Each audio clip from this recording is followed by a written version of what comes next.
ఘోర రైలు ప్రమాదం జరిగింది. కాంచనజంగా ఎక్స్‌ప్రెస్‌ను గూడ్స్ ట్రైను ఢీకొట్టింది. దీంతో 2 ప్రయాణికుల బోగీలు పట్టాలు తెప్పాయి. పలువురు గాయపడ్డారు. కొందరి పరిస్థితి సీరియస్‌గా ఉన్నట్లు చెబుతున్నారు.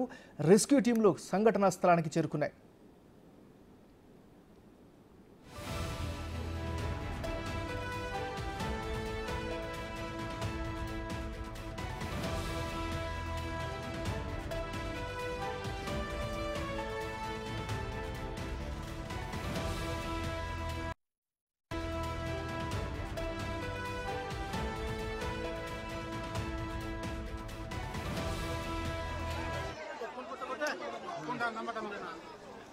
డార్జిలింగ్ జిల్లాలో ఈ ఉదయం రైలు ప్రమాదం జరిగింది. అసోంలోని సిల్చార్ నుంచి కాంచనజంగా ఎక్స్‌ప్రెస్ బయలుదేరింది.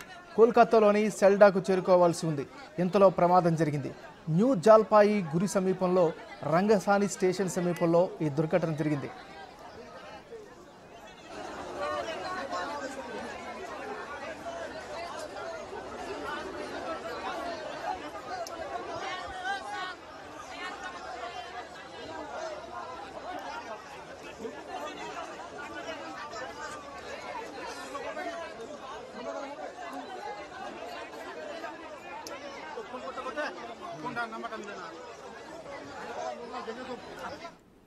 బెంగాల్ ముఖ్యమంత్రి మమతా బెనర్జీ ఈ రైలు ప్రమాదంపై స్పందించారు.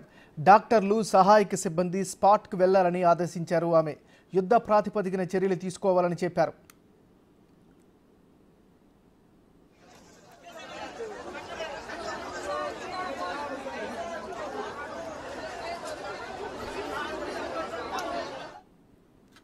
బ్రిటన్లో మనం బ్రేకింగ్ న్యూస్ చూస్తున్నాం. బెంగాల్లో ఘోర రైలు ప్రమాదం జరిగింది. కాంచనజంగా ఎక్స్‌ప్రెస్‌ను గూడ్స్ ట్రైన్ ఢీకొట్టింది.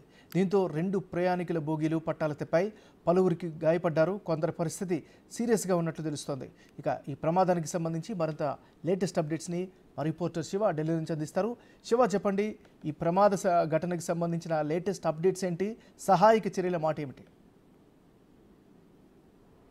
రైట్ ఏమన్నారు, ఈరోజు పశ్చిమ బెంగాల్లో ఘోర రైలు ప్రమాదం జరిగింది. ఈరోజు ఉదయం 9 గంటల సమయంలో ఆగి ఉన్న ఎక్స్‌ప్రెస్ను గూడ్స్ రైలు ఢీకొన్నట్లుగా అధికారులు ధృవీకరించారు. ఇప్పటి వరకు ఈ ప్రమాద ఘటనలో 5గురు మృతి చెందగా ఈ మృతుల సంఖ్య మరింత పెరిగే అవకాశం ఉన్నట్టు కూడా అధికారులు చెప్తూ ఉన్నారు. 20 నుంచి 25 మంది తీవ్రంగా గాయపడినట్లుగా చెప్తున్నారు. మరికొంతమంది స్వల్పంగా అయినప్పటికీ కూడా వారిని కూడా సమీపంలోని ఆసుపత్రికి తరలించి మెరుగైన చికిత్స కోసం వారిని అంబులెన్స్ల ద్వారా స్థానికంగా ఆసుపత్రికి తరలించారు. దాదాపు 15 అంబులెన్స్లను సంఘటన జరిగిన ప్రదేశానికి తరలించారు. అక్కడ వైద్యులు కానీ స్టేట్కి సంబంధించిన ఎస్డీఆర్ఎఫ్ అలాగే ఎన్డీఆర్ఎఫ్ రెస్క్యూ టీమ్స్ అని కూడా ఈ సహాయ చర్యలో పాల్గొంటున్నారు. దాదాపు ఈ రెస్క్యూ నిర్వహించి వారందరూ కూడా సమీపంలో ఆసుపత్రికి తరలించి మెరుగైన చికిత్స అందిస్తున్నారు. ఈ ప్రమాద ఘటనలో మృతి చెందిన వారి కుటుంబాలకు పశ్చిమ బెంగాల్ ముఖ్యమంత్రి మమతా బెనర్జీ ఎక్స్‌గ్రేషియా ప్రకటించారు. గాయపడిన వారికి కూడా ఎక్స్‌గ్రేషియా ప్రకటించారు. ఇక ఈ ప్రమాద ఘటనపై కేంద్ర రైల్వే శాఖ మంత్రి అశ్విని వైష్ణవ్ స్పందించారు. ఈ ప్రమాద ఘటన జరగడం చాలా దిగ్భ్రాంతికి గురి చేసింది. వారందరికీ కూడా మెరుగైన వైద్యం అందించాలంటూ కూడా ఇప్పటికే ఆదేశాలు జారీ చేసినట్లు తెలిపారు. మరోవైపు భారత రాష్ట్రపతి ద్రౌపది ముర్ము కూడా ఈ ప్రమాద ఘటనపై ట్వీట్ చేశారు. ఇంత విషాద ఘటన జరగడం, భయానక వాతావరణం అక్కడ ఉంది.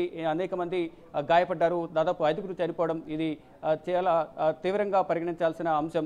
వారందరికీ మెరుగైన చికిత్స అందించాలంటూ కూడా వారందరికీ మృతులకు నా సానుభూతిని వ్యక్తం చేస్తున్నాను. గాయపడిన వారు త్వరగా కోలుకోవాలంటూ కూడా భారత రాష్ట్రపతి ద్రౌపది ముర్ము కూడా ట్వీట్ చేశారు. అంటే ఈ ప్రమాదానికి గల కారణాలు ఏంటి అనేది కూడా ప్రధానంగా విచారణ చేపడుతున్నారు. అంటే మానవ తప్పిదమా, లేక సిగ్నలింగ్ వ్యవస్థ వల్ల ప్రాబ్లం ఉందా, ఒక ట్రాక్ పైన ఆల్రెడీ ఒక ట్రైన్ ఉన్నప్పుడు మరొక ట్రైన్కి ఏ విధంగా పర్మిషన్ ఇచ్చారు అనే దానిపై కూడా రైల్వే అధికారులు అక్కడ ప్రజెంట్ విచారణ చేపడుతున్నారు. స్థానికంగా పోలీసులు కూడా ఈ సహాయక చర్యలు పాల్గొని మరింత మెరుగైన వైద్యం అందించేందుకు అక్కడ ఉన్న గాయపడిన వారందరూ కూడా స్థానికంగా ఉన్న